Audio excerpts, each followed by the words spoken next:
in the Big Ten that Illinois will face for sure. Zach Edey's a 1 of 1. You're not going to face another guy like that in the Big Ten. So it's like if Edey dominates, that means this guy is going to – Matty Sissoko from Michigan State's going to really hurt you. Khalil Ware's a good – he was good last night. Good player for Indiana, but different style, obviously. One thing I would wonder about, and as we're talking about this, and hey, maybe it plays out. I brought up the fact of, hey, can Illinois' bigger lineup guard Northwestern's guards? Can Luke Goody be on Ty Berry? Can Marcus Damas be on Bubui? And the answer was yes. A resounding yes. A resounding yes. So maybe as we're sitting here saying, can Illinois score with Ty Rodgers being guarded by Zach Edey? Does that just neutralize all of what Illinois wants to do offensively? Maybe the answer is it still is a very effective offense and that Purdue will still have a hard time with that matchup. Maybe.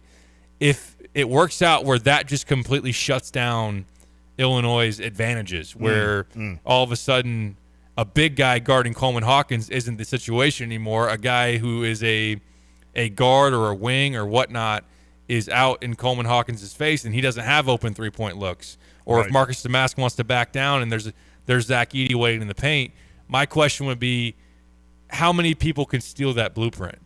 How many people can say, this is how we're guarding Illinois from here on going forward? You're going to see Michigan State next week. What if Matty Sissoko or Carson Cooper, whichever of those very underwhelming 5 men that Tom Izzo has, are going to say, we're not going to have those guys on Coleman. We're going to have that guy wait for Ty Rodgers to get anywhere within 12 to 15 feet. And otherwise, he's going to play this rover in the paint, which then says, okay, Marcus Damas, you like posting up. Even if you get A.J. Hoggard, even if you get Tyson Walker, you better shoot a turnaround jump shot, which is admittedly a good shot for him against a smaller defender especially. But there's no going to the rim because our center's going to be waiting there. Yep. So I think that is one thing as you kind of think about this matchup. If Purdue exploits that about a Ty Rodgers included offense, that would be one thing that I would say how many other people going forward can do that. That's a great point. And I'm surprised that Chris Collins didn't try it with Northwestern. We haven't seen it at all this season, have we? There hasn't been a team. I can't remember off the top of my head a team that said our center is guarding Ty Rodgers. Yeah, it's interesting. And as much as Illinois, I mean, again, you had an article the other day. Illinois doesn't live at the rim. They just don't. They don't. So it's not as though the protection of a guy like Zach Edey around the rim is going to alter a lot of what Illinois does. But, boy, it makes a difference, Derek, if I know you've got my back and you're 7'4", and I'm guarding a guy out here in the street between here and the tavern, I can get in that dude's grill.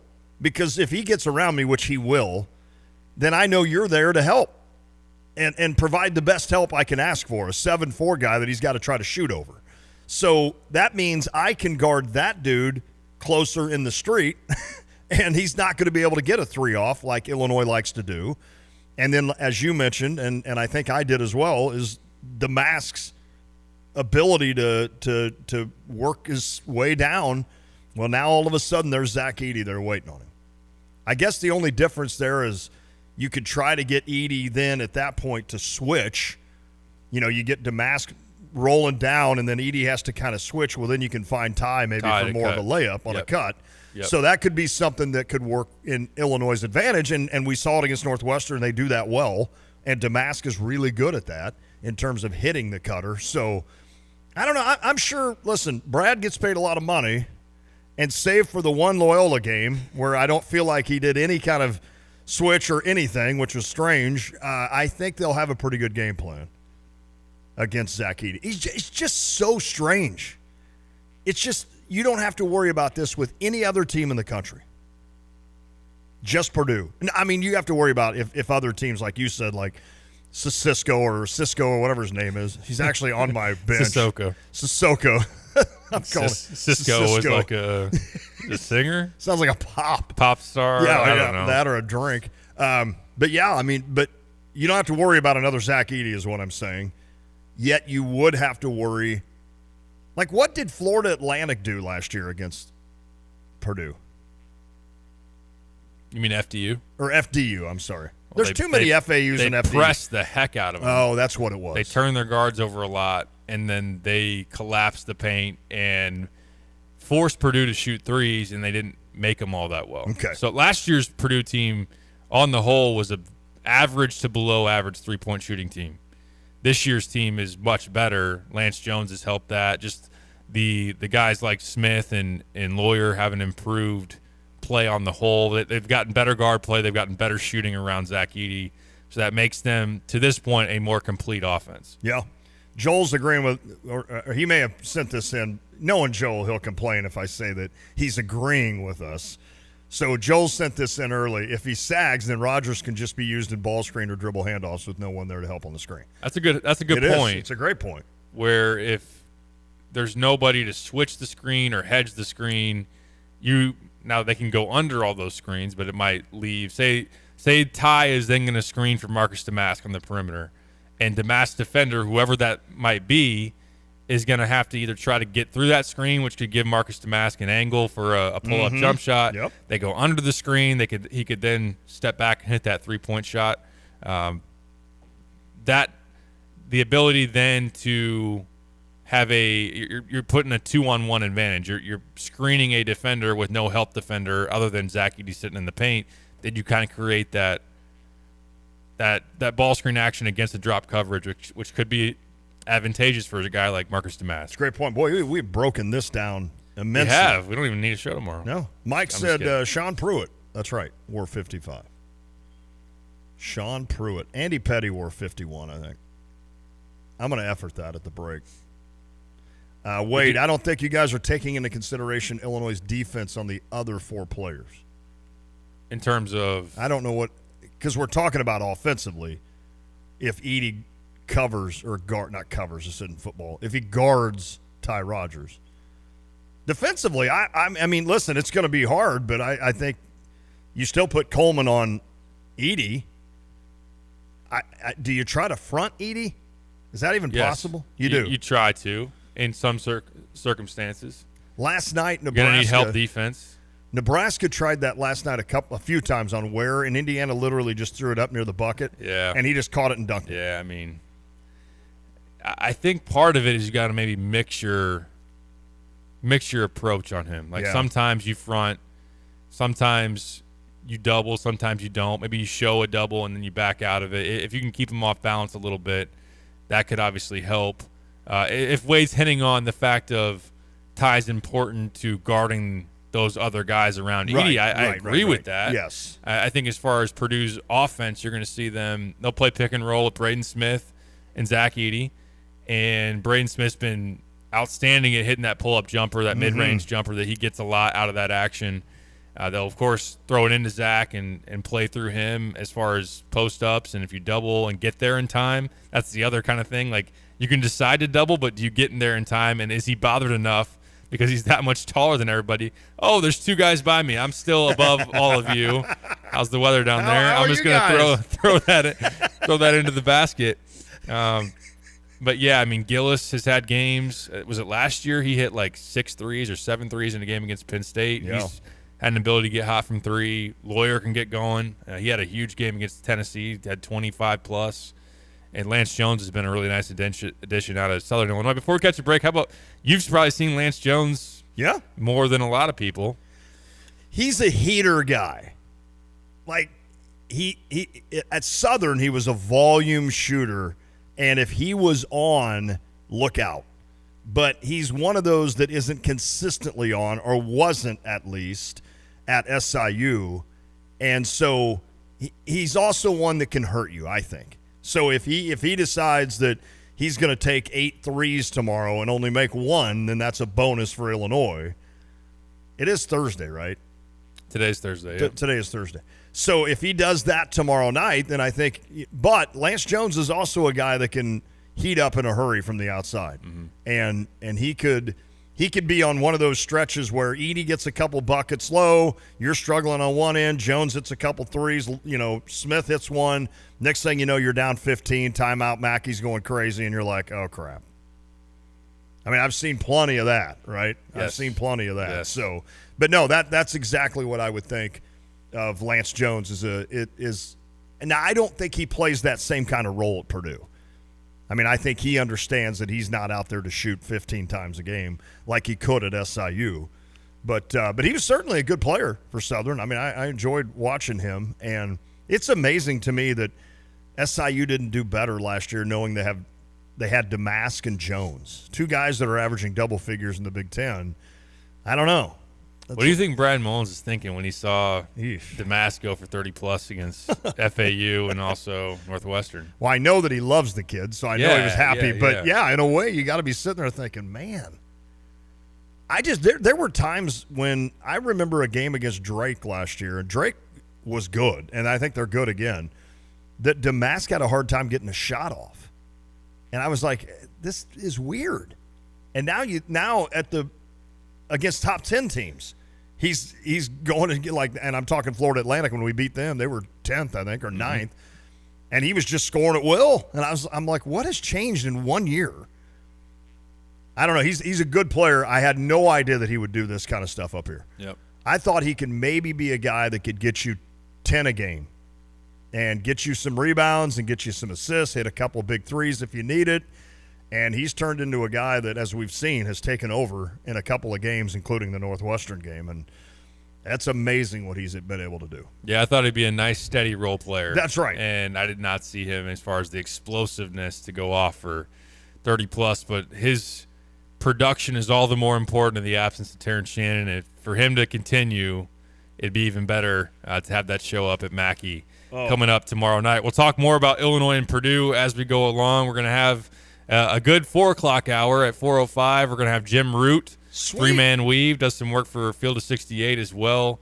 He covers college basketball on the national scene, but thought he'd give us really good insights into the Boilermakers. Also, his thoughts post-Terrence Shannon suspension, what he's seen from the Illini, and also want to ask him kind of early thoughts on the Big Ten, which I do want to hit on some of those games last night. Indiana gets blasted by Nebraska. Ohio State survives a close one at home against Rutgers. And then 4:30, Connor Onion. Yeah, we just talked about him. He's a dog. He's a dog. And also a play-by-play guy for Big Ten Network. So he was on the call with Robbie Hummel for the Illinois Northwestern game on Tuesday. It'll be cool to catch up with him at 4:30. Excited for all of that. That's going to be fun to visit with all these guys and get you a lot of information on this Illinois basketball team. Absolutely. Before we catch a break, I'm going to let you do some work. Okay. You know, January rolls around, and you got resolutions and everything, and then you're like, oh, crap, taxes are coming up.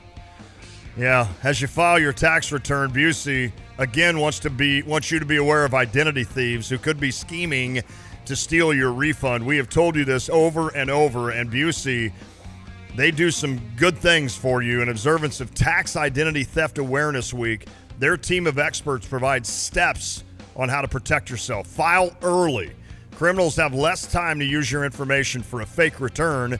I know a lot of times you have to wait for your employer to get you that information. Secure your Wi-Fi connection. We probably ought to do this at all times, I would assume. I assume old guys like me are the ones that get taken advantage of. Shred sensitive documents. I'm good at that. Lock away secure documents. Secure your tax return by mailing it at a post office or official mailbox instead of from your home. So don't let it just be sitting out there. And avoid scammers' schemes. The IRS will never contact you by email, text, or social media. Think of them as different from anybody else. Even my mom texts all the time. So the IRS won't do that. So if you get a text from somebody claiming they are the IRS, it is just my mom. Busey wants you to be informed of any security issues, scams, or alerts that may compromise your personal or financial information. I've outdone the song. Visit the Information Security Center on Busey.com or call 1-800-67-BUSEY today. Somewhere Cliff and Urbana is laughing. Thanks for texting, Jan. If you want to text in, 217-359-2255 on the U of I line. My mom's just stealing people's money. Just don't out her like that. It helps us with that island we have down in the Caribbean. We'll be back. This is The Drive. It's the Cardinal Caravan 2024, and it's free! Coming Friday, January 12th at the iHotel and Conference Center. Doors open at 11. The program starts at noon. Who's coming? How about superstar Jordan Walker, Andre Palante? Also, Chip Carey will be the MC, and Benji Molina and Brad Thompson will be there as well. The St. Louis Cardinal Caravan. coming to iHotel and Conference Center at 1900 South First Street. Doors open at 11. The program starts at noon. Raffle tickets are sold to benefit Restoration Urban Ministries. Kids with items to get autographed are top priority and will go through the line first. Learn more about the St. Louis Cardinals Caravan number 4 at cardinals.com/caravan. Join us at the iHotel Conference Center for this free event, the Cardinal Caravan 2024, 11 a.m. The doors open, the program at noon. Autographs will be available afterward. We'll see you there. Thank you for choosing 2 Men in a Truck. How may I help you? Hi, I have a strange question. What happens if it snows on moving day? I don't want my furniture to get wet and destroyed. Well, that's not strange at all. We have the same concerns for your furniture. With over 9 million moves completed, our team is experienced to handle any weather conditions. Because we pad and stretch wrap your furniture before we put it on the truck, we'll make sure your belongings are safe and dry no matter what the forecast says. Not sure how your move is going to work? Go to 2meninatruck.com for your free estimate. Hey, where are you headed? To Kelsey Furniture in Tuscola. What do they have there? What don't they have there? Living room furniture, benches, chests, love seats, sectionals, tables, bedroom sets, hutches, nightstands, end tables, cabinets, mirrors, stools, clocks, lamps, pillows, rugs, desks, media consoles, patio furniture, Tempur-Pedic mattresses, and more. So, everything. Yeah, probably could have just said that. Kelsey Furniture, quality for less.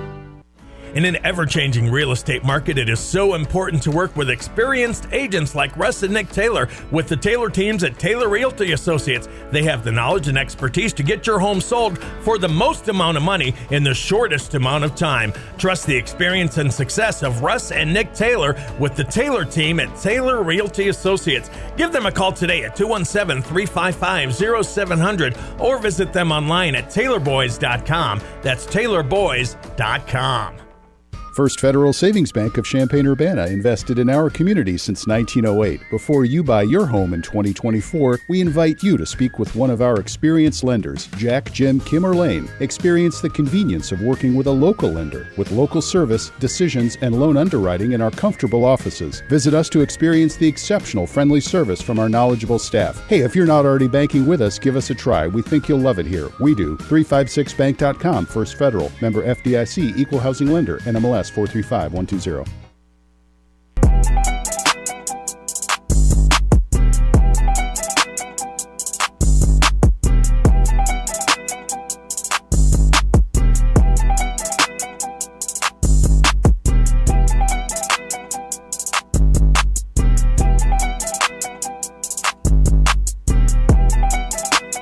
Back on the drive with Sam Piper, ESPN Radio 93.5. We got to let you know, coming up on January 12th, next Friday. Let's go. Jordan Walker's coming to town.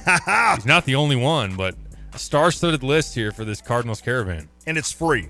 I've had a lot of people ask me already, how do you get tickets? What time should I be there? It's free. So come on out. I said yesterday, bring your kids.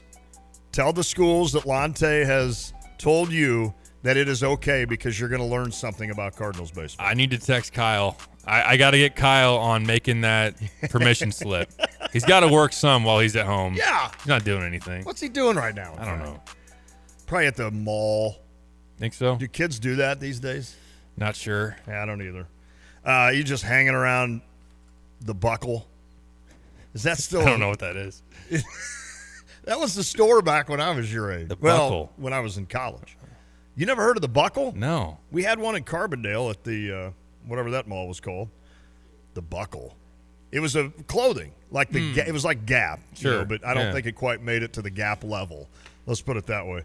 But so Jordan Walker, Andre Palante, Packy Norton, and Victor Scott II, who had 94 stolen bases, will be in attendance for Cardinals players. Also, Chip Carey is going to MC the event. Cool. And Brad Thompson will be there from Bally Sports Midwest, and also Benji Molina, who's so fun to visit with. I'm guessing, without talking to Stevie, that he will have Benji on probably Friday morning because Benji is awesome and those two really connect. But again, that's Friday, January 12th. The program starts at noon. The doors open at 11. So honestly, my suggestion would be to get there about 11:30, to be honest. And then you can walk in, get your seat, And at the very end, essentially how it works is they line up all the players. Chip talks for a while, and then they go to a question and answer. And usually Stevie is the one that is basically maintaining the mic and letting you ask the questions to the players. And then after, kids go first, but you can get autographs then with all the players and all the guys like Chip Caray, et cetera. So, again, it's free. Doors open at 11, starts at noon. It usually goes for an hour. You're probably out by 1-ish. So, yeah, kids back to school after that, and they've met Jordan Walker. I can't think of a better day. No, I've decided. I know I mentioned, would it be out of line if I asked Jordan Walker to sign my rookie card? I'm going to bring my son. Yeah. So, assuming my daughter doesn't decide to show up here that's perfect. Before then, I'm going to bring Cade. Use him as the shield. Yep. And have him get the autograph. Cade's on the way home, and he's holding it, and you're like, give me that. Yeah, right. But Dad, put it back in the case. It's not yours. That's your dad's. Yeah. Don't you even think for a second that you get that autograph. I'll save it for him. It would probably be his favorite player growing up if everything goes right for Jordan and the Cardinals. It's in the will. Yeah, it's in the will. Exactly. Cade gets the autograph of Jordan Walker. Sal asked, why isn't there a Cubs caravan? There is. They just don't come this far down. I think they go to Bloomington. I think that is as far south as they head. So the Cubbies don't care about you. They don't love you. They don't like you. So if you choose to be a Cubs fan, they don't choose to like you back. Wow. But I appreciated that answer because at first it was a little too to the point, not playful or joking enough. I was going to say they're saving up their money for Cody Bellinger. But yet they haven't spent anything. Yeah, but you delivered. It's kind of weird. It's kind of weird. I was even going to say. I wish they Sal, plus they stink most of the time. Yeah. It'd be cool to get the Cubs. I mean, I'd love that. I'd love to talk to those guys. For sure. So, yeah, but the Cardinals and Stevie, I know, has done a wonderful job with SJ Broadcasting to make this happen. Diane does a ton behind the scenes, as she does with everything, and it just comes out as a great day. So come on out. I know last year I think we had snow on Caravan Day, so maybe that won't be the case. But, yeah, the players usually roll in about 11:20, 11:15, and then they go into a special VIP room where Piper and I await. It's like, hey, right. Jordan, Lante, how you doing, man? I'm buddies with Mason Wynn. Did Mason talk about me last year? Yeah. Norland Gorman, we're boys going back a couple of caravans ago. I've always said, I told you this story. The first time we ever did this, Matt Carpenter was a rookie, right? He was like this bushy-eyed rookie who didn't know anybody. He was terrified, I think, and he was just so excited that somebody wanted to visit with him. And then Jeremy and I, Stevie is nice enough to send Jeremy and I down to Jupiter for spring training. We did 3 shows right there next to the KMOX booth. Can we do that again? Yeah, let's go. It was good news. We won the World Series that year, so I think let's run it back. We need it. Let's run that back. Although you're going to be dealing with the baby. Yeah, maybe not this next year. Next year we'll do it. Okay. That'll make me stay another year. No, I'm kidding. So, but I remember walking into the Cardinals. The locker room opened at like 7:30 in the morning. It was early, so we had to be there early. And so I remember walking in, and like one side was like Matt Holliday, Albert Pujols, Yadi Molina. I assume Chris Carpenter was still on that team. Adam Wainwright, like all the studs over here, and then all the rookies are on the other side, right? And Matt Carpenter was just sitting there. And we walk in, Jeremy and I, and he goes, "Hey guys," like he was like, "Hey, I know somebody." And I was like, "What's up, Carp?"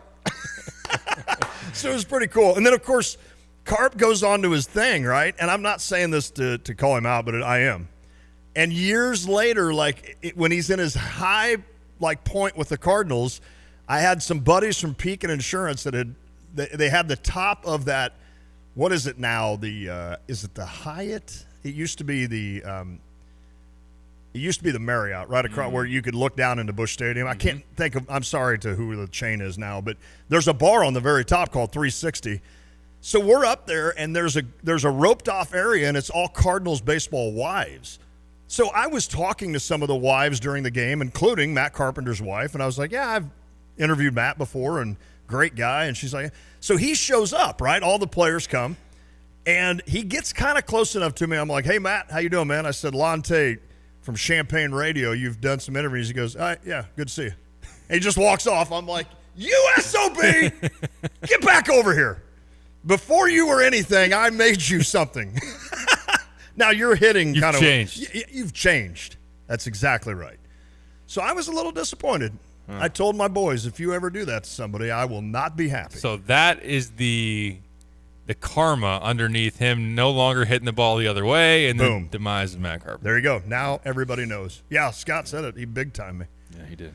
It's kind of weird, too. I was like, really, Matt? Man. Really? I mean, there's 30 of us up here on this thing. It's not like, we're not in some corner in St. Louis, So then his wife was probably like, now it's kind of weird. She was embarrassed. Kind of weird he was talking to me because now I don't know. He could be making this story up. Clearly my husband doesn't know him. I never thought of it that way.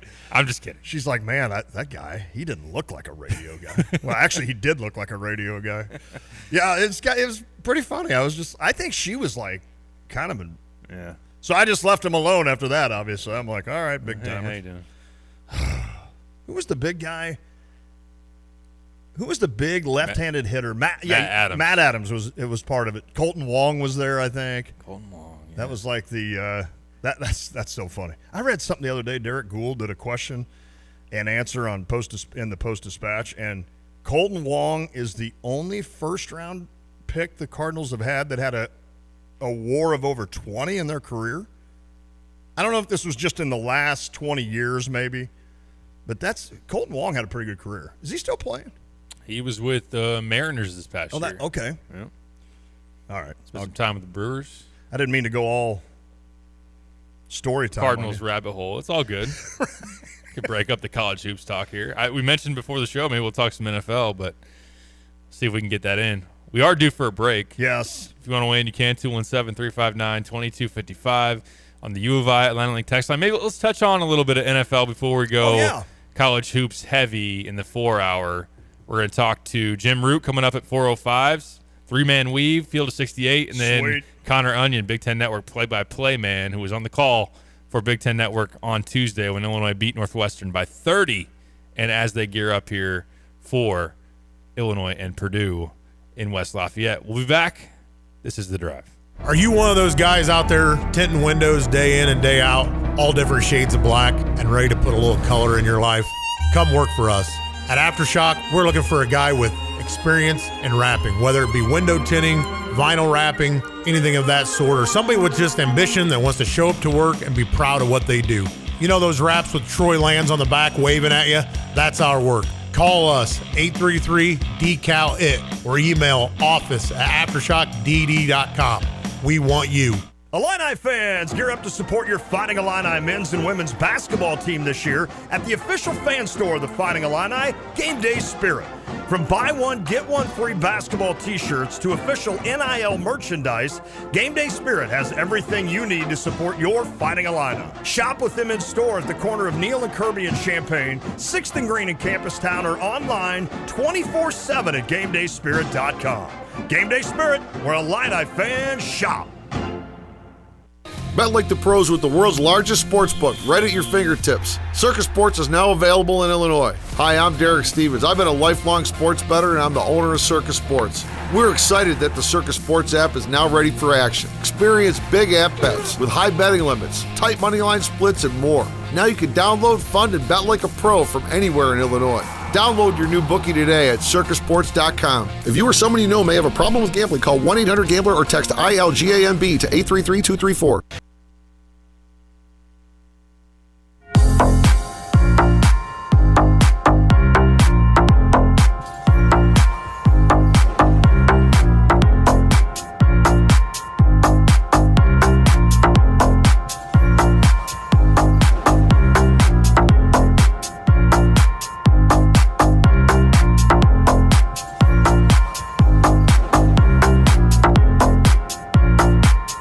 Lon, are you bummed out there's no Amazon Prime game tonight? No, because I'll be focused on Peacock. Oh, for here we go. Both Big Ten games that I won't watch a second of. So Michigan State and Penn State. And what's the other one tonight? It's Michigan and I'm trying to think for my fantasy purposes. Michigan plays. Dang it! I'll get it here in a second. It's not. So both games are on Peacock, huh? Yeah. Michigan plays Minnesota. Minnesota, that's right. You're not going to miss a whole lot with that one. No. Probably with either, honestly, but I do need Michigan to beat Minnesota. what the heck is on BTN? I think it's women's game. Women's basketball. Yeah, okay. maybe. Yeah. So Illinois women, by the way, 6-6, right? Yeah, they have not beaten a high major opponent yet. They have Wisconsin coming up this weekend. Okay. On Sunday, I know that. 0-2 in the Big Ten. They did play tight with Indiana. Yeah, like last year. They did, yeah, right. When Indiana, that was kind of the game that kind of opened my eyes a little bit that, hey, because I think Indiana was ranked 4th at the time. Yeah, 77-71. They lost at Indiana last weekend. They've also lost to Arkansas, Missouri, Michigan in blowout fashion, 84-48. Lost to Notre Dame and Marquette. So they are 0-for as far as high majors go. They will play at home, 2 p.m. Central on Sunday against the Badgers. Okay. My buddy Matt's not happy with me for calling out the Cubs. I heard that Yeah. you read his response. I don't know if calling Jordan Walker a D-lister is sitting well with me, but or one I agree with, but yeah. And shout out to I Joe get it. Buck. I appreciate the banter between Cardinals and Cubs fans, even Oh, in the I love off it. season. I love it. It's man. always rivalry time is always on. Isn't it amazing though? Seriously, I know we want to talk NFL, which we have like We're a probably minute. not going to get to. We have a minute to do. Yeah, I've said this every year. I don't care how good either team is or how bad either team is. It takes me about 2 pitches into a Cubs-Cardinals game, and I'm like, oh, man, I hate the Cubs.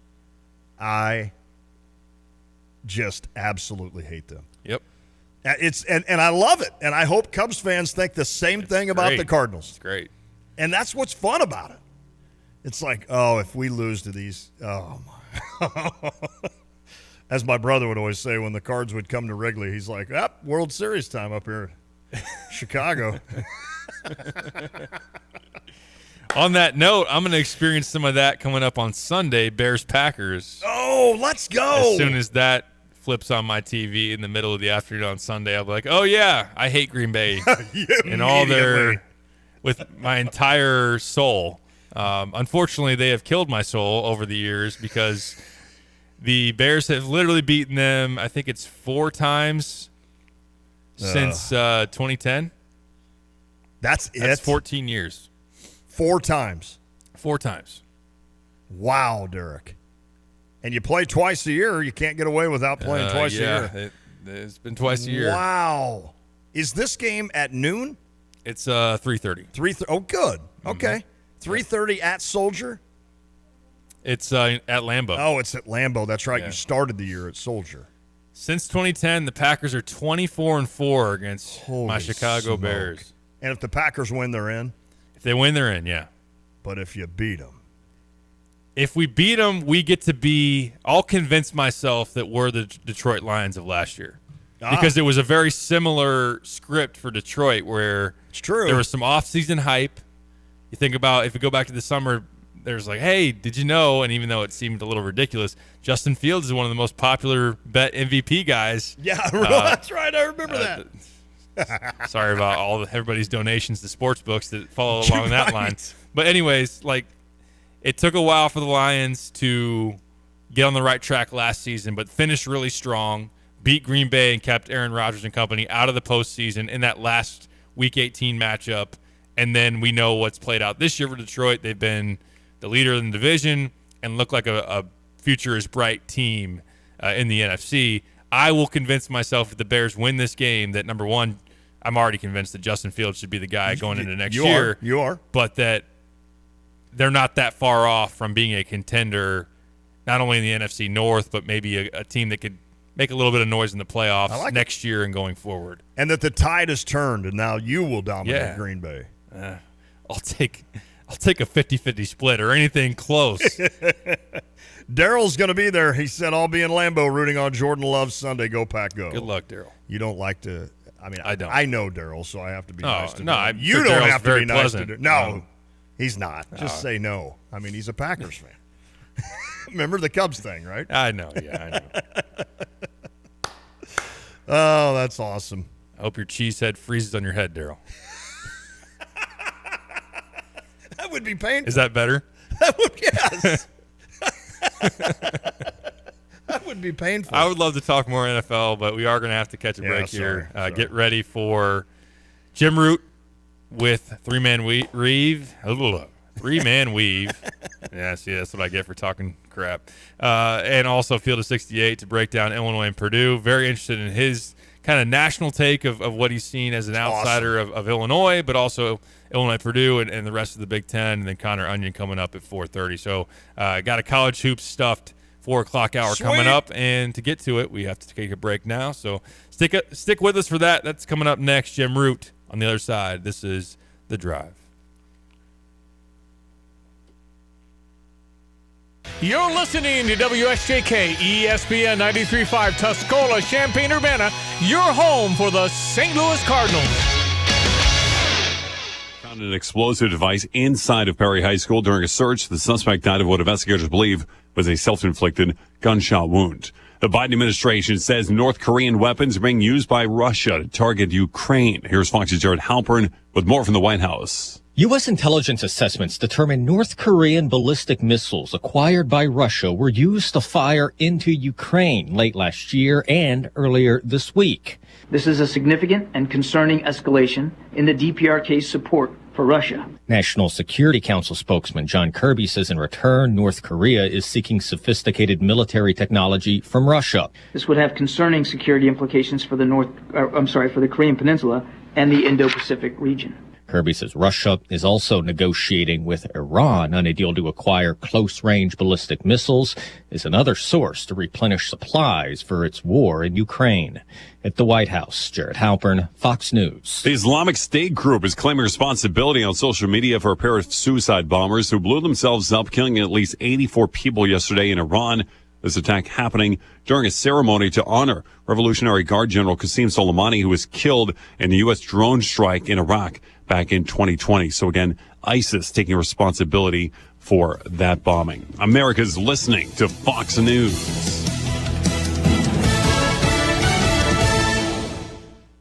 Sometimes I struggle to get to sleep.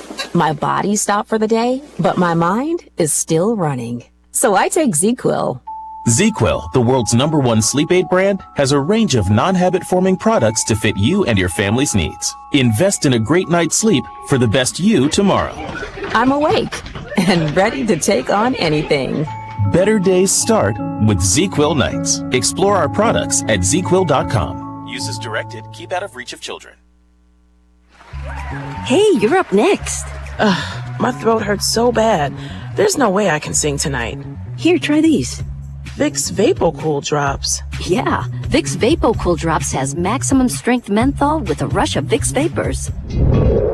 Ooh, I can already feel it. I told you. So, you ready? I'm ready. Vaporize sore throat pain fast with Vicks VapoCool Drops. More than 900 pages of court documents related to a lawsuit involving child sex trafficker Jeffrey Epstein have now been unsealed. These documents revealing numerous prominent names, including politicians and celebrities. Fox's Nate Foy with more. Former Presidents Donald Trump and Bill Clinton are both in these newly unsealed documents. Clinton is mentioned nearly 50 times. He's described as having a close personal relationship with Jeffrey Epstein. A Clinton spokesperson says they last spoke 20 years ago. In the documents, a lawyer asked one of Epstein's accusers, Joanna Sjoberg, quote, "Did Jeffrey ever talk to you about Bill Clinton?" Sjoberg responded, quote, "He said one time that Clinton likes them young," referring to girls. Sjoberg also claims Epstein took her to former President Trump's casino in Atlantic City. Neither of the former presidents are accused in the documents of any wrongdoing.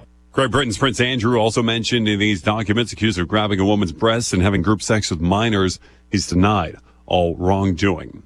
Millions of illegal border crossings of the southern border and a seemingly never-ending wave of people coming across has Texas Governor Greg Abbott saying that border states are under immense pressure from the volume of people. It's absurd to think that New York doesn't have the room for it, New Jersey doesn't have the room for it. They think Eagle Pass or Del Rio, Texas has the room for it. Now, we have more people coming across our border every single day than what New York gets in a week or a month. And the governor's comments on the Fox News channel. A bipartisan effort to build bridges and help the economy in Texas. Here's Fox's Ryan Schmelz.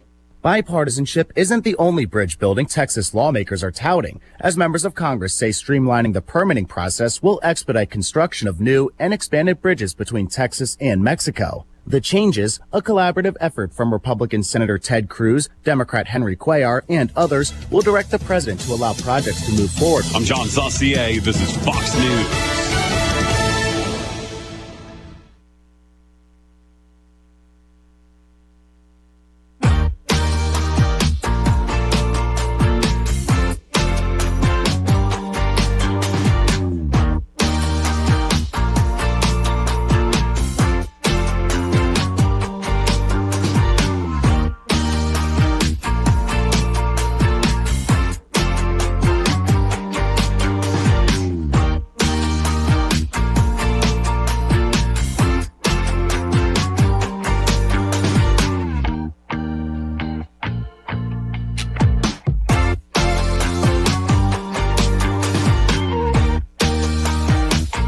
It is the Drive with Sam Piper, ESPN Radio 93.5. Let's get back into talking some college hoops. Illinois-Purdue, a top 10 matchup coming up tomorrow, 7:30 Central, FS1 in West Lafayette. Let's bring in a guest to get a perspective from the national scene. Jim Root, three-man weave, also does work for Action Network and also Field of 68. Jim, thanks for joining us on the Tapman's Towing phone line. How you doing? I'm good. I'm just pumped that the game is on FS1 tomorrow. We don't have to dive into our Peacock subscription to get that one. It's going to be a really, really good battle. Lon was just going on a little bit of a Peacock rant there, so that lines up. Nice transition. Perfectly timed. Exactly. Well done, Jim. Well done. Jim, I wanted to start with this. It's a two-game sample size still for Illinois without Terrence Shannon, but so far early indications are pretty good. FDU, not a very good team. Illinois wins going away in that one, but a 30-point blowout victory over Northwestern, kind of as someone that covers the team, surprised me a little bit just how dominant they were, but I'm interested kind of your gauge of Illinois post Terrence Shannon and as they go into a big one like this. What do you make of this squad without what looked to be a bona fide All-American? Yeah, I still think they can be really good. The question is, like, can they get all the way to the top of the Big Ten, which I thought they had that upside with Shannon in the fold. It's hard to look better than they did against Northwestern. Obviously, Damask really rose up and became kind of that star piece, and he showed off really the game that I think has made him so tough to guard. All those mid-range fadeaways and kind of that mid-post area where you can just kind of put people in jail. I looked up the numbers today. He's shooting 64% on mid-range jumpers this year, which is just like a ludicrous number. That's better than shooting like 40% from three or 42% from three. So he's really figured that out. And then, everybody's kind of stepped up behind him with Goody into the starting lineup and Justin Harmon scoring a bunch of points over the last two games. So I think there's still quite a bit of upside. It's just how quickly does it come together against an elite foe? And obviously, the first two games are at home, where we're typically role players and that kind of sort are more comfortable. And now you go into Mackey, which is as tough an environment as you'll see. Mm-hmm. I think it's kind of a fun test, almost a no-lose situation for Illinois for them to take a shot at the Boilers. I know if you look at the net rankings as of now, Houston, BYU 1 and 2 in the net, and Purdue number 3. But I'd argue no one has a better resume in terms of the wins. The fact that Purdue's beaten Arizona, they've beaten Marquette, they've beaten Tennessee, Alabama, on down the line.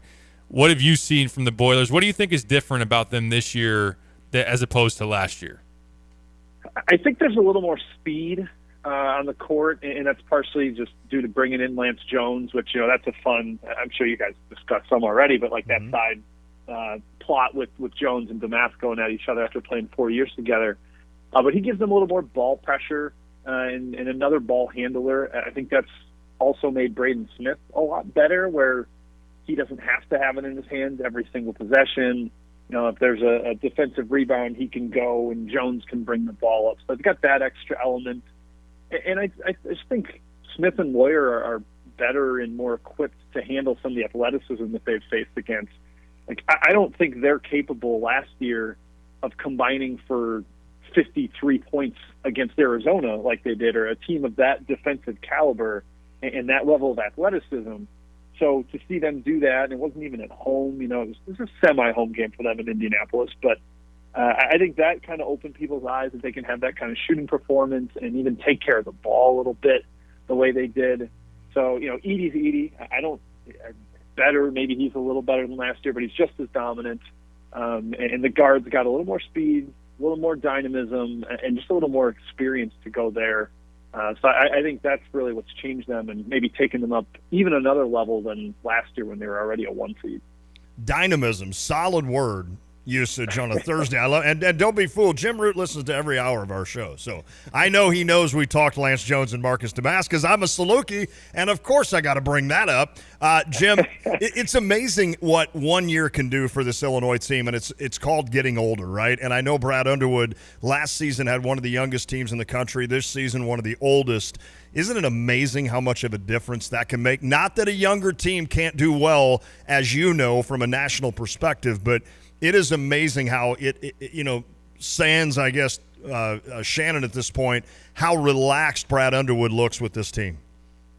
Yeah, and then obviously don't catch every press conference, but some of the ones that, found their way to my computer last year with some of the frustration he had with guys kind of, whether they were making him angry or just not playing as well together. And I got that sense a little bit watching them last year. It felt like sometimes it was my turn, your turn on offense. Good and the call. guys they were good enough to do it. Obviously the offense had success a lot of the times, but you get to the highest level of competition and it got a little more stagnant.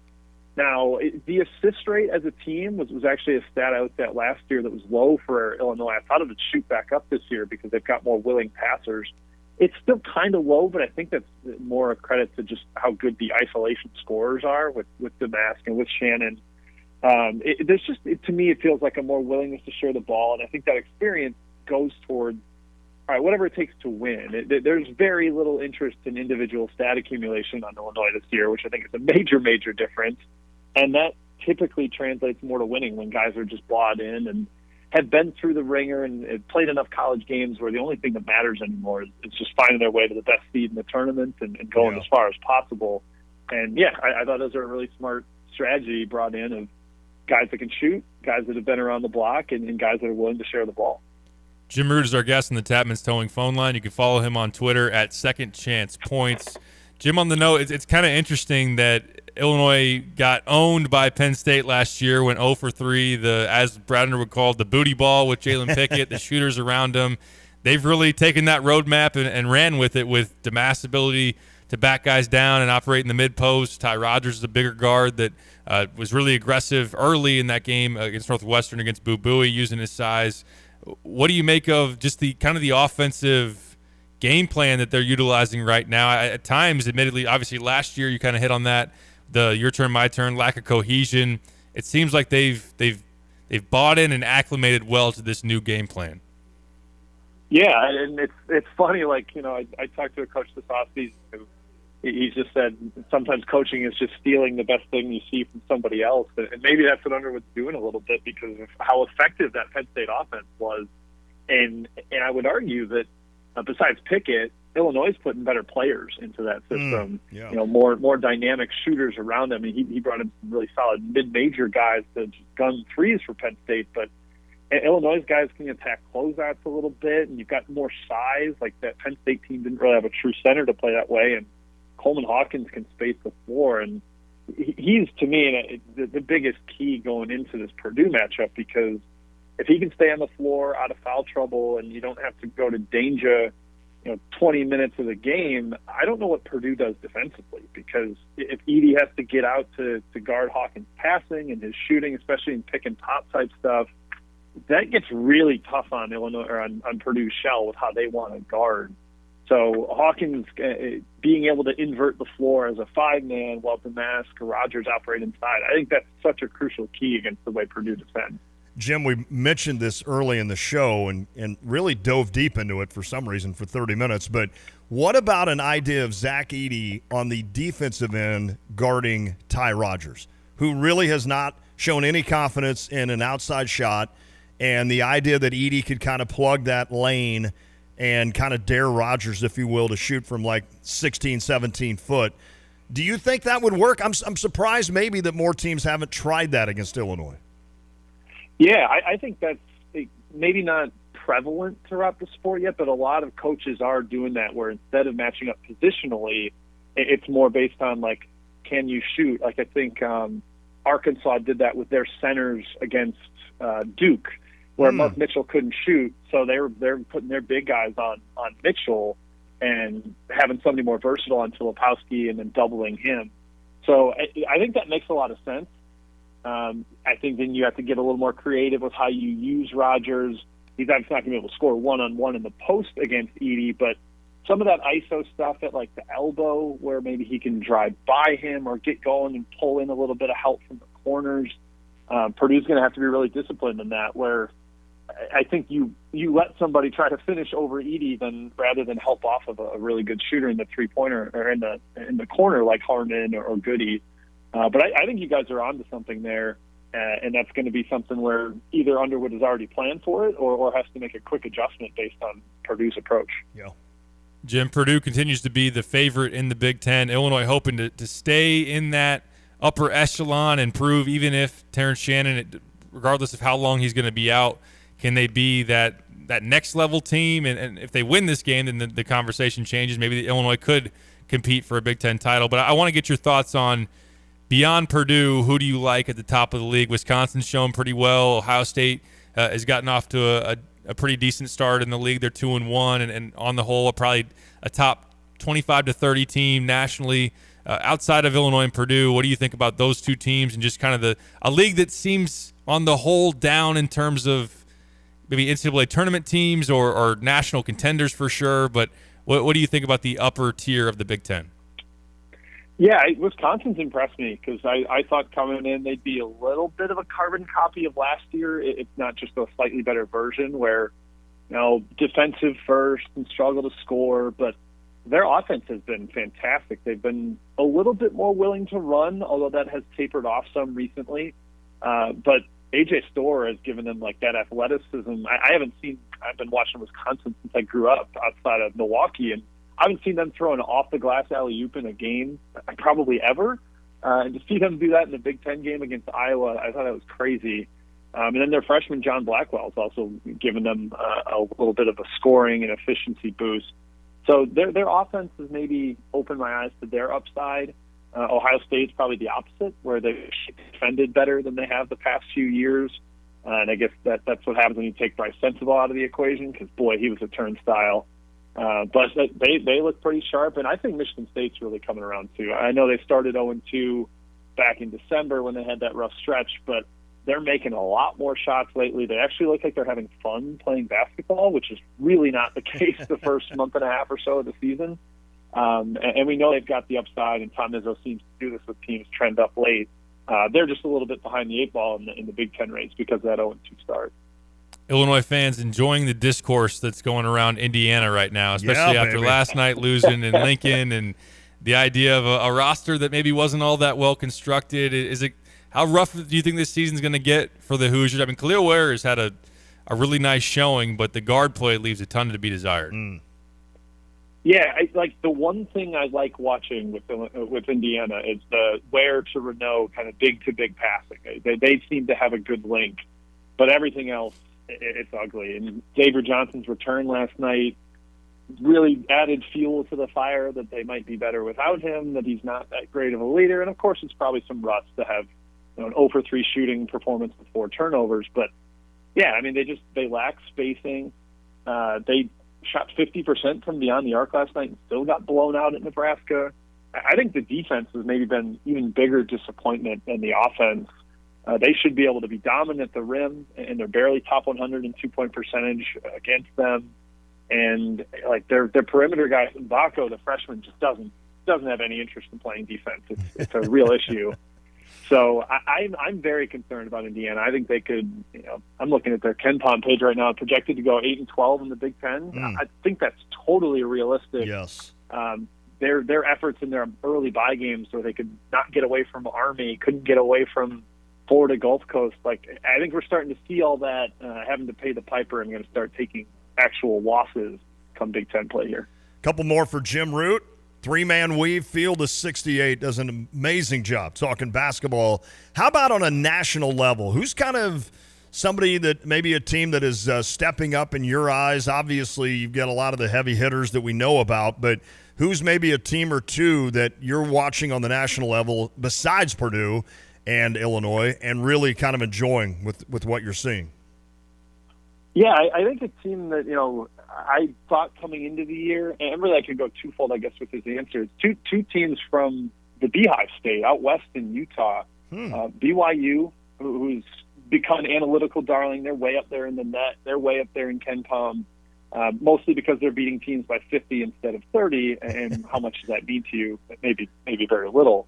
But I think they're pretty legit in terms of having a ton of depth, a ton of shooting. They make like 8 to 10 threes a game, it feels like, at least, and they're shooting 40% or close to it from deep. They've got size. They've been playing without their best big man for almost a month now, and they haven't skipped a beat. They're really well coached, and they're going to have an incredible home court advantage in the Big 12. It's just, can they handle going on the road to Houston and all the way across the country to UCF and going to Kansas and all those new environments? I think BYU is actually a legitimate top 15 team, maybe not top 5 the way some of the rankings have them. And then Utah on the other side of that spectrum, the only team that's actually beaten BYU this year. They've got a ton of size, the tallest team in the entire country. I think their big man, Brandon Carlson, is a true All-American threat. And they've added some extra size, and an old Big Ten player, Cole Bajema, is on the wing, giving them some shooting. And they just got, with that 2-time transfer rule, they got a point guard, Davon Smith, who's been at Georgia Tech, gives them kind of the speed and defensive ability that they needed in the backcourt. So I think they're kind of a big threat lurking that could end up challenging Arizona in the Pac-12. Jim, I'm glad you brought up the scoring margin there in the BYU answer, because it was something that Brad got asked about after Northwestern, where he didn't empty his bench really until very, very late. They're up 30 in that game, and a lot of the starters are still playing. I'd hate to bring this up because I know your allegiance as far as the bragging rights go, but I mean, Terrence Shannon Jr. was out on the court with 2.5 to go, and they're up 30 on your Mizzou Tigers. And the question is, like, are you caring that much about the margin of victory because it can help your net? And Brad said in the postgame, like, you'd be dumb maybe not to think about some of those things. Not that you're trying to rub it in on anybody, but is that going on? Is that something that you've noticed with other teams as well? And how much of that is a factor, do you think, in some of these metrics? Yeah, it's a huge factor. And I struggle to really characterize or decide how much I think it means. Like, I don't know how much a difference in a team's net between 20 and 7 even is actually going to matter that much. What it does is actually it helps anybody who's going to beat you. So if Illinois gets up, really even higher in those metrics, anybody that beats Illinois is going to have this massive, huge quad 1A win. So in a way, it's going to help your conference as a whole if you're blowing out all those teams in the non-conference. But we have seen it start to become even more prevalent in that and across the country. I remember seeing a couple, even Dayton player quotes, where they were like, "We know that winning by more than we're expected to is good and raises us in those metrics." So I think late in games, people are still putting up threes with their best shooters, and they're less likely to put in walk-ons with 3 minutes left because they don't want the margin to get shaved down by 10 points. And I can see the argument whether that's good or not for the sport and overall, but in more of a micro instance of it, if you got a bunch of teams doing that in the non-conference and maybe it overinflates them, like a Big 12 team beating BYU now is like beating a top 10 net team instead of the top 30. So it can actually have a really good snowball effect for the whole conference. Jim, I close with this. More popular Jim Root, you or the Slipknot guitarist Jim Root? I think he's still more popular than me. I've gotten a couple messages here and there over the years of people asking if I am him, and a couple times I said yes. And I guess they didn't notice my lack of guitar photos or makeup or anything of that nature. But yeah, Slipknot. I think they're doing better than me professionally. I'll just leave it there. All right. I just happened to Google Jim Root, and I was like, wait, hey, dude, he's the guitarist for Slipknot. That's awesome. I don't listen to Slipknot, but I'm sure he's probably a pretty good guitarist. So, well, listen. Yeah, that's my barometer. If I can pass him in being that's my goal in life. I love it. Hey, thanks so much, my friend. This was great talking national basketball with you, talking some Illinois Purdue. Should be a fun one tomorrow, and we'll see if Matt Painter decides to put Zach Edey on Ty Rodgers and how Illinois would counter that if it does occur. Jim Root, thank you, sir. Yep, thanks, guys. You're true gentlemen for leaving out too many Mizzou jabs. I appreciate it. Appreciate it, Jim. Jim Root, Field of 68, 3-man weave, also does some work for the Action Network. Busy guy. Yeah, he's great. You follow him on Twitter at Second Chance Points. He's been on the show a year or so ago. Thought we had to dial that one back up to get his perspective on Illinois and Purdue, and obviously can hit on anything nationally with him. The margin of victory thing is still quite interesting. It's weird. Yeah, I didn't know. I thought they had done away with that, to be honest with you. So it's kind of interesting. Jim would be the second guy we've had on that also has the same name as a guitarist. Who's the other one? I don't remember. It must have been a day that Kyle and I were here, and you weren't. And I Googled Jim, because I like to see who I'm talking to, right? Yep. And I thought I remembered because I've watched some of his podcasts, etc. But as soon as I saw that, I was like, oh, yep, that's who I'm thinking of. But it was funny. I'm trying to think of who.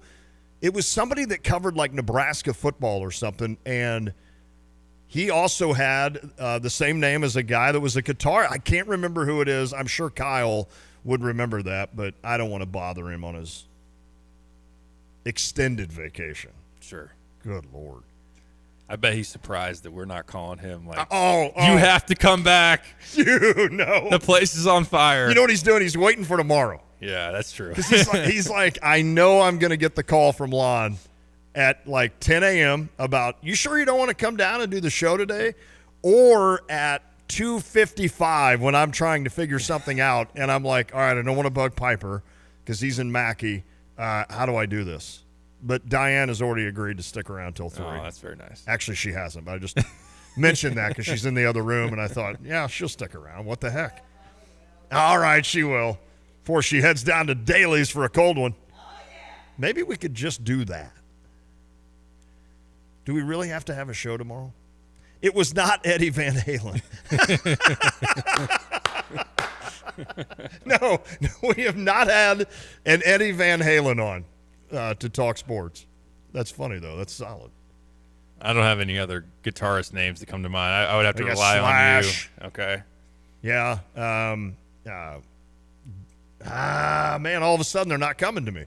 Who's like the best guitarist ever considered? I can't think of it. I'm throwing a block. Look up Guitar Hero. I was decent on that game. Did you ever play that? I did. The boys, Lucas was kind of in that. Yeah. So I did. And I know it didn't go back like to when you were a kid. But Right. I was not good at it. Yeah. I mean, it showed me once again how my lack of any musical ability. I don't think I was good at it either. Though I'm still going to, at some point, buy a drum set, and that is going to be my midlife crisis. I'm going to just beat the hell out of drums. I think it'd be a good way to get in shape. Yeah. You don't see many fat drummers, right? That's a good point. So those guys, man, they work their tail off. Work up a sweat. Yeah. So, I wouldn't – yeah, Eric Clapton, that really nice. I wouldn't necessarily record anything that I was drumming, but it'd be fun for me just to knock it around. I mean, talk about taking some aggression out. Yeah. Just go beat up on it's the like drums. Like Step Brothers. Right, that's right. Yeah. Although I'd say if John C. Reilly was an actual drummer, he might be one of an out of shape drummer. Definitely would. But Carlos Santana, good call. That's who I was thinking of. Jimi Hendrix, yeah. We're missing some big names here. Big names. This is like, who was one of the best Illinois basketball players? Yeah, and then we named one person. Wasn't Io pretty? Yeah, Io is pretty good. Is there any other ones? I come out with Tijon Lucas. It's like, no. Yeah, I'm embarrassing myself.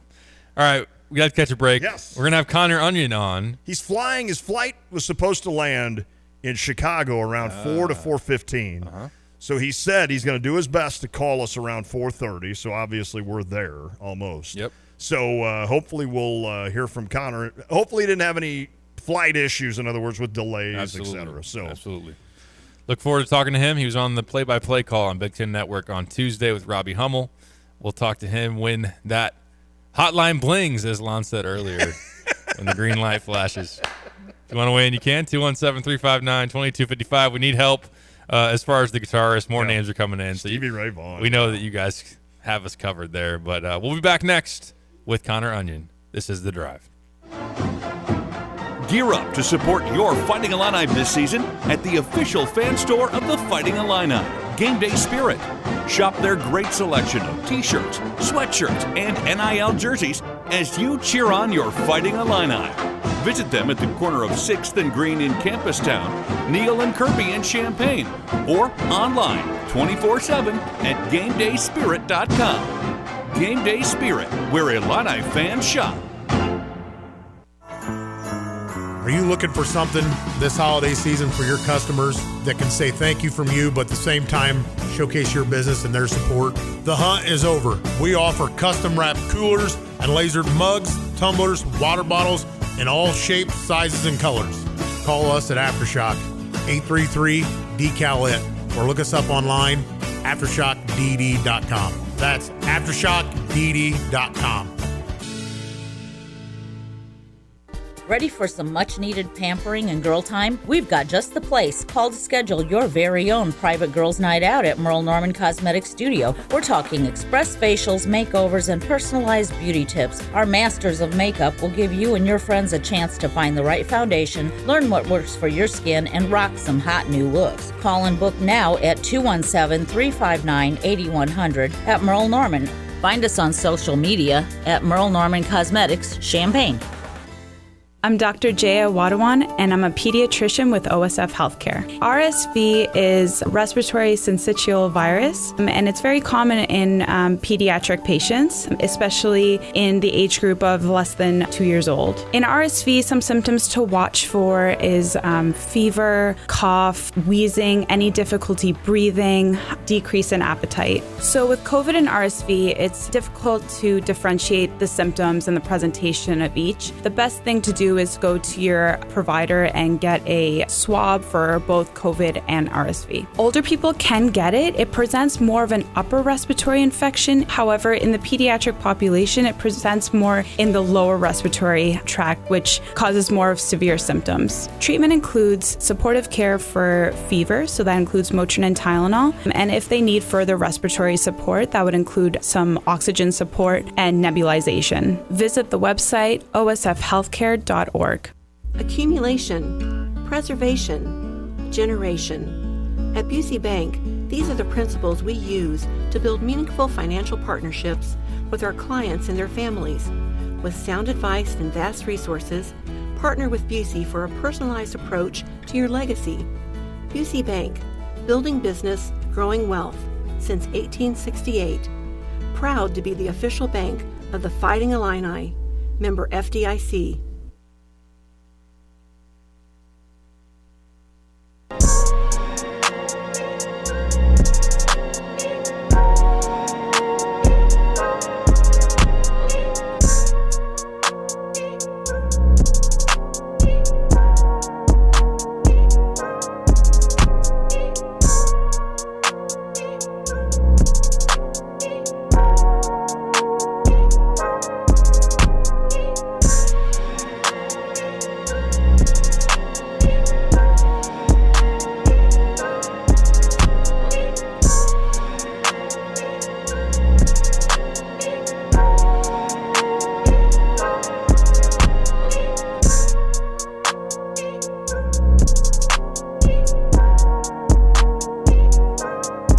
Back on the drive with Sam Piper, ESPN Radio 93.5. Let's go to the Tapman's Towing phone line once again. Good guess last segment with Jim Root, Second Chance Points. He was awesome. Three-man weave, field of 68. How about Connor Onion, now going to become the most famous Southern Illinois Saluki on the airwaves, overtaking Lante. Connor, what's up, man? Thanks for joining the show. I don't know if I've surpassed Monte. I think I'm number 2 on this show, and I'm happy to be number 2. I don't know when I surpassed Mike Reese, so I'm excited to hear that I had done that. Connor, as a Saluki, I know you've got some Ball State, obviously, in you, but as a Saluki, it has been fun to watch you just ascend through this broadcasting business. And I know Mike Reese had put me on notice of you early on, and I have really enjoyed your work, and you did a great job, of course, the other night with Robbie Hummel. Just to remind everyone listening now that that was you and Robbie Hummel in the game against Northwestern. But what's that been like? I mean, you were at the Under Armour game yesterday. I mean, you're all over the place. I assume you just frequent flyer miles are a good thing for Connor Onion.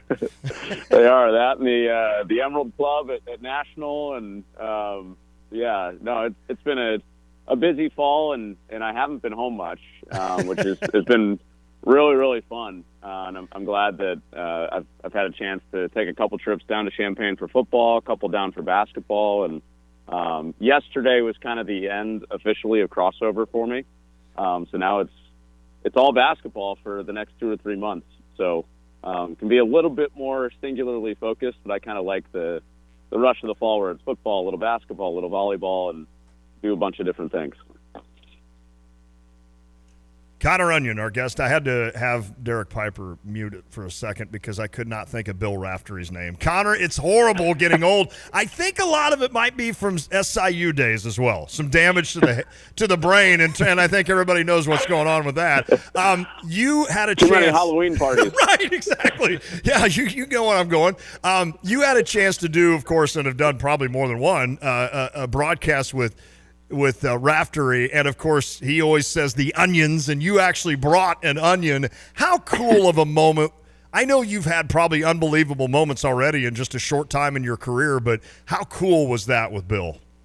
Yeah, that was right up there near the top. Part of it is that anytime that I meet somebody in the business, they're like, oh, you got to do a game with Raf. And for the last couple months, I can finally say, well, let me tell you about the day that I spent with Bill Raftery, which was as amazing as you would expect. He has a reputation of being a guy that likes to stay out late at night. And nice. And we had dinner with our crew the night before we did Michigan State and Tennessee. It was the exhibition that Michigan State did before Illinois played Kansas on Big Ten Network. And we had dinner with the crew, and then Raf kind of taps me on the shoulder as we're walking out, and he goes, hey, kid, meet me in the hotel lobby in about 20 minutes. And I'm like, oh, I know where this is going. We're about to have Raf hour. So it wasn't there was nothing super extravagant about it, but we got to sit at the hotel bar, and he told a million stories, and just kind of got to know each other. And there's one quick one that I'm sure he won't mind me sharing with you, but we're about 2 hours into the conversation, and he gets a phone call, and he takes it, and I'm minding my own business for the 10 minutes that he's on this call, and can't really tell who it is that's on the other line. So I'm just looking straight ahead. I think a college football game was on, and he hands me the phone all of a sudden. Uh-oh. And I go, hello? And the person on the other end of the phone goes, Connor, this is Vern Lundquist. Oh, I'm sorry wow. you have to work with that old man. That's awesome. Wow, how cool is that? That's great, man. So I'm sitting there with Raf, and he's telling me all the stories from the old Big East and doing the Big Ten for so many years. And I feel like I'm in a dream, and then I'm talking to Vern Lundquist on the phone all of a sudden. And it was one of those moments where it was like, I don't know how I got in this situation, but I feel very fortunate to be here. Great story. Two legendary names there in broadcasting. And Connor, you worked the other night with one that is becoming a very prominent and popular one in Robbie Hummel. That game against Illinois and Northwestern, I should say, a 30-point win for the Illini. As someone that covers the team, a lot of questions. What would this team look like without Terrence Shannon? And they put on a show. What was it like from your vantage point and what you saw from the Illini the other night? Yeah, I was kind of curious to walk into shoot-around the other day. Covering the Illini a couple times over the past several years. it's typically pretty routine, and they go through a lot of the same stuff, the out of bounds steps and all that, and you pick up a few things. I was really curious with this one just after the Terrence Shannon news, what morale would be like. Was there anything kind of hanging in the air where you could get a sense that that it was different? And I was pretty surprised. I was pretty impressed that it really kind of felt like business as usual. And that was not to say that I went from that practice into that game that night thinking they're going to beat Northwestern by 30 points and score 94. But just talking to Coach Underwood, like obviously he's limited in what he can say, and he's answered a lot of questions there with the local media. So we didn't spend a ton of time talking about Terrence and that situation, but what I think I said it on the air the other night. Whatever he said when he addressed the team, when he talked about being up all night, must have been really, really good. And I hope at some point we get to know what that is. But at this point, it's kind of staying internal, it sounds like. And man, I didn't expect him to score 100 points a game in 2 games without him. But obviously, tomorrow is the big barometer going to Purdue. That's going to be huge. On the note of the Boilermakers, got to ask you, what's it like working with Robbie Hummel? Yeah. Amazing. So easy to get along with. And what you hear on the air with how he gets along with so many different people, it's so impressive. I mean, feels like he's doing 5 games a week, and sometimes that's with 5 different play-by-play partners. But you can tell the respect that he has from the players. You can tell the respect that he has from the coaches. And I feel like that has, working with people like Robbie and Raph and being a younger guy in the business, I think that's helped me walk into some of those situations and give me some credibility, just because they trust those guys. And when I was with Raph, Rick Barnes spent an hour with us. When we were with Chris Collins and Coach Underwood the other day, they take 20 minutes when Robbie Hummel is in the gym to set aside some of the coaching stuff and give you some insight into their team. So it's a really, really cool thing to be around him and just kind of see how he operates, and kind of getting a behind the scenes look at that the other day. It makes sense why he's doing the games that he's doing, and why he's so well respected by fans and by all the people involved on the personnel side too. Follow Connor Onion on Twitter. It's at Connor Onion. He makes it simple for everyone. I got to take you back down the Saluki path here. You got Lance Jones and Marcus Damask squaring up tomorrow in this game in West Lafayette. It's amazing how well, and I can speak more to Damask, although I know Jones is averaging double figures for Purdue, but it is amazing what Marcus Damask has been able to do, including the other night in front of you, for this Illinois team. But how do you think that's going to go with those two squaring off, 2 former teammates down at SIU? I know they're pretty excited.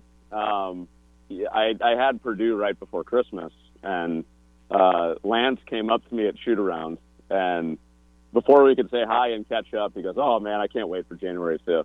Oh, wow. I was like, good to see you, Lance. So I know those two still keep up a little bit, and we're good friends when they're down there, and I think some of the guys that they played with still have a group chat going, and are still keeping up with each other, because Dalton Banks is at Illinois State now. He played on that team. Yep. So some other guys have kind of gone on to other things, but I think it's going to be really fun, and it's cool to see how well they've done, but also how well they've fit in personality wise. And yes. I didn't really think that would be an issue. But the FAU game, watching the FAU game and seeing Marcus Damask do what he did in that game, it struck me that had to be the first time in a long time, or at least a stretch of games early in the season for Illinois, where he has not seen a double for most of the game. At SIU, he was getting trapped as soon as he came across half court. He was getting trapped as soon as he got into the post. And it had to be a sigh of relief for him to be like, all right, I can play one-on-one. I can do what everybody likes to call booty ball, and I can have my moment and dominate. So I'm I'm not at all surprised to see how well he's doing for the Illini. Connor, on the Lance Jones side of things, what have you seen him add to Purdue? And it just seems like a squad that, with their young guards taking a step forward, that while they were 1 seed last year and a very good team that got upset in the first round, albeit that they're even evolved a little bit more this year than what they were last year. Yeah. I mean, you guys just saw Fairleigh Dickinson and how they like to play in that game after Christmas, and the whole world saw it with what they did against Purdue. And when Purdue signed Lance Jones, like, okay, that makes a lot of sense. He's almost the prototype of those two guards that Fairleigh Dickinson, now known as FDU, played in that tournament game against Purdue. So takes some pressure off Braden Smith and Fletcher Lawyer as far as handling pressure, gives them a little bit more speed. And Lance Jones is a guy that he can hit an outside shot. I think what stands out is his quickness and his speed and what he does defensively. But, as long as he's not shooting them from 40 feet, he's been pretty accurate, both at Southern and at Purdue. And I thought it was just, it made too much sense for them to do that. And, it's fun for us Saluki guys to say. You got Lusk on the sideline. You got that's one of their assistants who was a Saluki. Matt Painter, of course, head coach with SIU and an assistant. Now you got the Lance Jones connection too. So there's a little bit of an investment in the state too. Very cool. And of course, CeeLo the other night got a chance, probably I'm sure, to talk to Chris Lowry. Yeah. No, he's the captain of that defense, and I don't think they're going to have too many nights like they had on. I'm losing track of my days. What was that, Tuesday? Right. I don't think. You're in Chicago, by the way, Connor. You're right now in Chicago. Yeah, I'm pulled over. I think I'm pulled over on the side of, I don't know where. I might be on Lakeshore Drive. I might be on 294, but who knows? And your names again are what? Right. That's awesome. Connor, what is prep like when you got a busy schedule and you got maybe a game the next night after one the previous? So, like, Unreal. if you go into the Illinois Northwestern, what does that look like for you in terms of getting all up to speed in terms of what you want to bring to the table in a broadcast?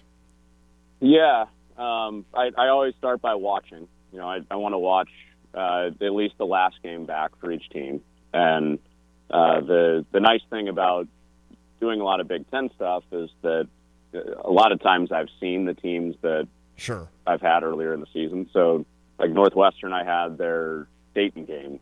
Illinois, I had the Colgate game a couple of weeks ago. So that helps. I find it hardest when I jump into some leagues that I'm a little bit less familiar with. That usually requires a couple extra phone calls. Maybe I'm watching a little bit more tape. But I'm going to do the Butler-UConn game tomorrow night, which leads into the Illinois-Purdue game, and go turn on the Illinois-Purdue game. So I feel like I'm kind of in it with the Big Ten, and I've just been a fan of the Big Ten.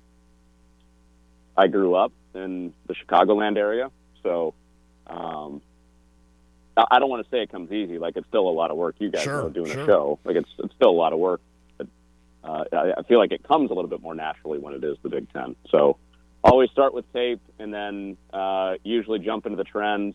Derek Burson, the sports information director for Illinois, does a great job getting us notes, as you guys know. And then a lot of it is hearing what Coach Collins and Coach Underwood have to say after they've gone through full prep with Scout and all that. So that's kind of the process. I don't know if that's exciting, but that's how it goes. And then we get to talk ball for a couple hours, which is, of course, a blast.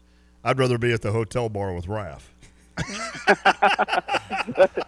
See, that's not bad either. Right. Yeah, Reese taught you all the preparation. He just taught me how to go handle things with Raph afterwards. Now I know why. Now I know why you're where you're at and I'm where I'm at. This isn't fair. Well, listen, Connor Onion, we're going to let you get home, my friend.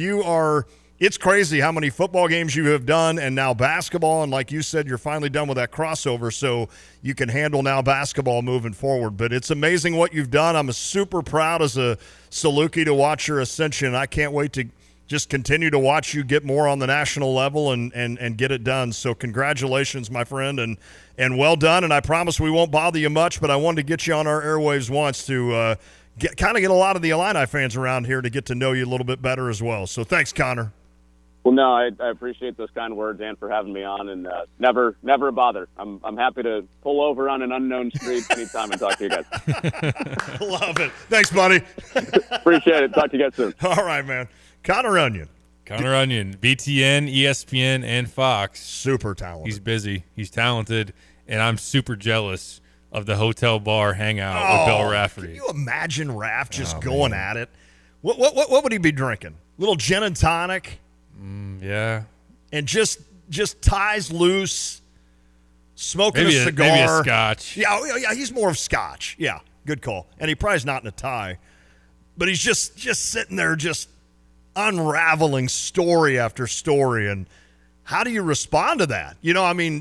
Connor's a young man, so I'm sure Raph's probably bringing up names like I do sometimes with you where you're like, I don't know who Andy Petty is. Raftery's probably talking about like Ronnie Cycli from Syracuse, and Connor's like, who? Right. But that's very cool, and I loved that call with Robbie Hummel. That's a good duo. I could listen to Connor and Robbie all the time. No doubt. I know we've had a couple of people here on the U of I Line text line pop up and say that thanks for getting him because he's a really fun kid. He's young, and he's got a future that is very bright. Very bright. It's awesome. Credit to you for getting him on the Tapman's Towing phone line. That was a fun conversation. I'm actually reading one of the gifts I got for Christmas is Dana O'Neill wrote a book about the becoming of the Big East. Oh, yes. And, putting it together and then also the early days of, Lou Carnesecca. Yeah, Carnesecca, Raftery at Seton Hall, right? And Boeheim, John Thompson. So that's been I've just been diving into that the last couple of days and reading about Patrick Ewing choosing Georgetown and going there, obviously. So that was cool for me because obviously I grew up as a Big Ten fan, right? Yeah. And Channel 3 used to cover the Illinois games. So when you'd get a national game, it was really cool when it wasn't the Big Ten, even though I loved the Big Ten, obviously, but you'd get that St. John's versus Georgetown game. And it was really probably the first time that, to me, the world seemed smaller or bigger. I don't know what I'm trying to say, but it was just neat that I'm sitting here watching like Patrick Ewing, with Georgetown and some of those teams. The Big East, man. Oh, who was that? Lou Massimino, right? Yeah. Was it Lou Massimino and Lou Carnesecca? PJ Carlesimo was another Carlesimo. Just some of those guys that coached those teams back in the day that it was really cool to think of some of those. And it just seemed like big-time basketball, like live from New York, and you're like, holy cow, they're in New York. But that's how it was with us. We didn't get a lot of broadcasts from New York, so it was pretty cool to see that. And when you're some kid from Camargo, it's like, holy crap, they're in New York. Patrick Ewing's awesome. So it was really that's got to be a great book. That's it's been good so far, and that kind of stuff, as far as the footprint in certain regions, is what kind of stinks about the conference expansion. I'm with you. I'm with you. I think diehard wrestling fans will talk to you about that. Old school guys, on how certain wrestling like in Georgia back in the day and all of that. And yeah, I'm with you. It's different now for you and like my boys growing up. They don't really have that like the Midwest feel of the Big Ten or the East feel of the Big East. Mm-hmm. I always joke that you got teams in the Big 12 that are in Massachusetts or whatever. It's like what? But at least the Big Ten's about to win a football title. So. Oh yeah, Raleigh Massimino. What did I say? I think you said Lou. I'm sorry. Yeah, good call, Sal. Raleigh Massimino. I said yes, like I knew. I knew the Massimino name, but I knew I'd mess one of those up. Jim Boeheim. Yep, there's another one with the big glasses. He had the huge squared glasses or whatever that covered half his face. Man, that was a good time. I was just reading last night about before they built the Carrier Dome. I forgot what the previous building was that Syracuse played in. They played Georgetown in their final game, and John Thompson and Georgetown went in and beat them. And this kind of started the rivalry. Thompson went to the mic before any question and said, "This building is now closed." Oh, wow! After that, there was just friction for like a decade between those two. That was a great story. I loved it. That's awesome, man. Yeah, that's where I'm at. Not many squared up with John Thompson. No. He was a big guy. No He's doubt. the only guy that could look Patrick Ewing right in the eye back then. It's Yeah. like, whoa, he's big. Yeah. Raleigh Massimino. That's my bad. Yeah, he was awesome, too. For sure. Good stuff. Due for a break. We'll wrap up the show after this. This is The Drive. Shivering in the winter? Look no further than your local heroes at ABC Heating and Air Conditioning. Hi, this is Gina inviting you to give us a call at 217-352-5400 to book your appointment to make sure your furnaces run safely and efficiently this winter. We've been proudly locally owned and operated and have been serving our community for over 50 years. ABC, always be comfortable. Call me 217-352-5400 to book your appointment today or go to abcheatingandac.com. When you're buying a battery, it's important to look beyond just the price and make sure you're buying a quality battery. So when you're buying one from the big box store, make sure you ask the question, what's the date on this battery? Is it dependable? Sometimes the big box stores have batteries that have been sitting on the shelf for years. Or you can just come to Interstate Batteries, outrageously dependable, and buy your battery from the people who only do batteries. Interstate Batteries at 2504 North Madison, Champaign, way out there, but totally worth the drive. How much is dependable worth to you? Interstate Batteries, open 6 days a week. Get the roof your home deserves by Roof Doctors, your residential roofing specialist that has always offered the best warranties in the industry, like our non-prorated 50-year warranty. Our customers love that we are family-owned and locally operated. We make our customer needs our top priority. With over 30 years experience and the best customer service, give Roof Doctors a call today for your free estimate at 328-7529. In your community and for your community, Roof Doctors. I'm Justin Ike, co-owner of Fred's Plumbing, Heating, Air Conditioning, Electric, and Underground. So, Justin, tell me what you see as typical when it comes to sewer repair. Give me a scenario. Your sewer's backed up and somebody comes along and says, you need this repair for X amount of dollars. Here's my price. And you don't think to go looking for another company or a second opinion because you don't feel like you have time. So is it possible that you might get charged a little more because it's kind of a desperate moment? Do some companies do that? Oh, absolutely they will. They know you're in a pinch. Typically, if you call us, me or Will can be out there within an hour to look at that problem for you. Whether you call me first or you call me second, make sure you give me a call. Anything else, Justin? You can always trust Fred's. Great to know. Thank you. That's Justin Ike, the co-owner of Fred's Plumbing, Heating, and Air Conditioning, Electric, and Underground. If you want more information about this great 45-year family-owned company, just go to fredscu.com. That's fredscu.com.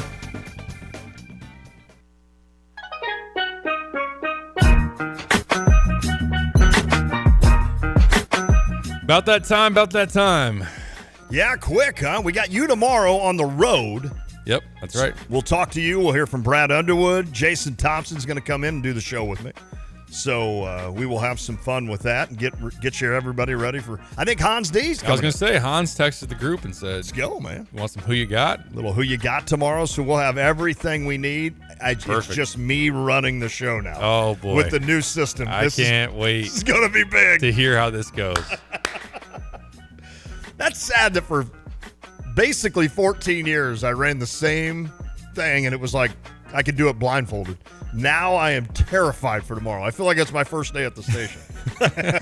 Like, oh crap. Quarterback just got thrown into a new system. Right. Like, oh man. You can do it, Lon. No, I think I can handle it. Yeah, you'll be good.